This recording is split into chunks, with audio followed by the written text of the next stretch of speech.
I was co-author of this book in aesthetic medicine and PRP, and you can see here very similar results like Dr. Solayeva found out, like Dr. Magalon found out.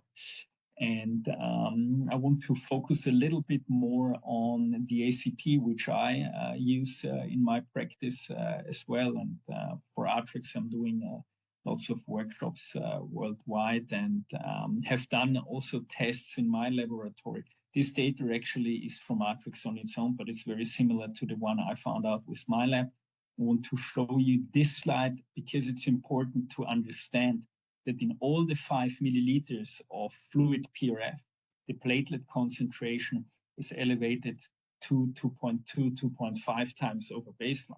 So it doesn't matter if you take the first, second, third, fourth, or fifth milliliter, it's rich everywhere. It's not that you only have a Buffy coat and either you're lucky and get it or not. No, you have this high platelet concentration everywhere.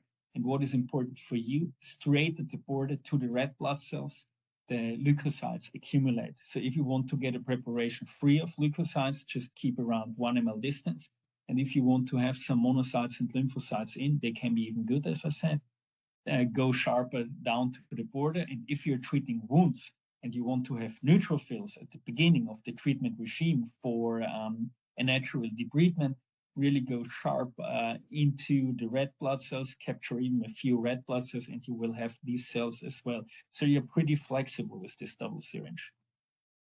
And I already mentioned it, fibrinogen is a key player in wound healing and therefore important for us. And you can see here that the ACP is also rich in fibrinogen. Dr. Leube from Regensburg University conducted an independent study and found out that in 20 subjects, the average platelet concentration with the ACP was 2.42 times over baseline. So absolutely in line what the company is saying. Company says 2.5 times plus minus 20%. That's what our platelet concentration is. And this is actually covered with scientific data.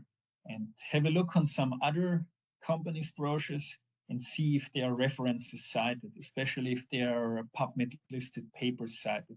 Sometimes there is nothing cited. Sometimes they just present a mathematical assumption.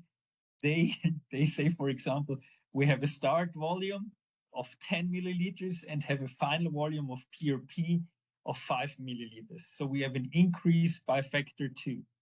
10 divided by 5 is 2.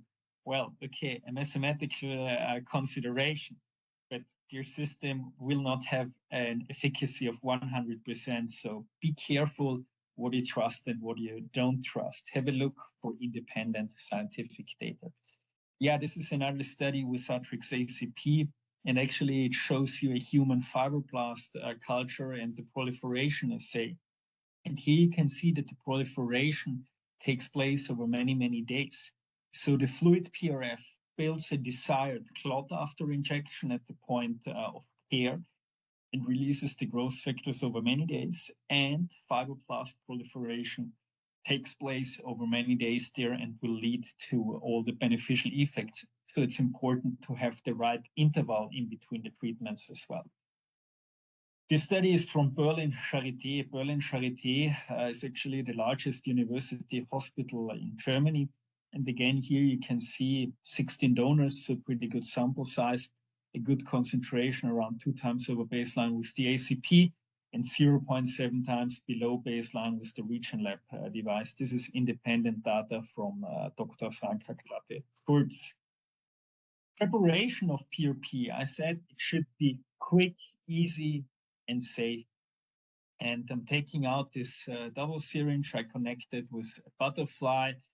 Usually I use a 21 gauge butterfly needle, collect my 15 ml directly into the syringe, put on the red stopper. I think in Canada, the packaging looks a little bit different, but the system is the same. Just the sterilization partner is different. And you spin it for 5 minutes, you get out your clean fluid PRF or second or third, to be honest, third generation PRP, collected into the inner syringe. It's very nice if you apply it topically after laser or with a mesogun or with needling. If you want to inject with tiny needles, I recommend using 1 ml syringes. So let's assume this is done after the centrifugation. You twist out the inner syringe and then you twist in your 1 ml syringes, Lillock, and you aspire the first, second, third, fourth, fifth milliliter. And as I said before, as it's almost equally distributed, this is perfectly fine to do it.